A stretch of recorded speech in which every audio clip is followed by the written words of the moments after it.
kepada kita tidur lagi, tak libur kita mengetuk pintu keredaan agar pintu itu dibuka untuk kita. Ingat abang dan tuan Bandung kakak, dup orang yang tem getok golom tente tu buka, apalagi yang hantem getok ge.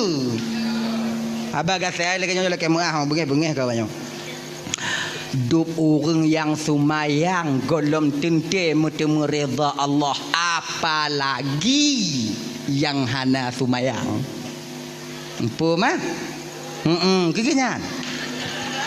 Nyaji. Beta balik ji. Apa dah semayang? Orang semayang tang dalam tente tamang syurga. Nyambut tuh. Tapi ingat, habanyo tidak layak keluar daripada lidah orang yang hana semayang. Dup orang semayang mantang hana tente tamang syurga. Nyo betul. Tapi habanyo